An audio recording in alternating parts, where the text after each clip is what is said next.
உங்க ஃபியூச்சர் சத்துரு போடுற திட்டம் அல்ல, உங்க ஃபியூச்சர் கர்த்தர் போட்ட திட்டம்.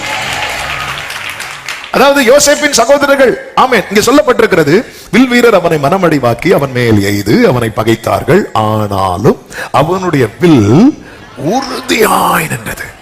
அவன் புயங்கள் யாக்கோபுடைய வல்லவரின் கரங்களால் பலத்தன. இதனால் அவன் மேய்ப்பனும் இஸ்ரவேலின் கண்மலையும் ஆனான். ஆனான்ல, இந்த மெய்ப்பனும் கண்மலையும் ஆனான்னா, கண்மலைனாலே ஆதரவு, மெய்ப்பெண்ணாலே நடத்துதல். கடைசியில குடும்பத்துக்கு ஆதரவா இருந்து நடத்துறது யாருதான்? இதுதான் காட்ஸ் பிளான். ஹalleluya. நீங்க நல்லா கவனிச்சீங்கன்னா தெரியும், சகோதரர்கள் எல்லாம் யோசேப்பை தவிர்க்க நினைத்தார்கள்.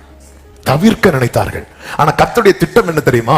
இந்த குடும்பத்துக்கு அவன் தவிர்க்கப்பட முடியாதவனாய் கர்த்தர் மாற்றி விட்டார். இன்னைக்கு என்ன எல்லாருமே தவிர்க்கிறாங்க.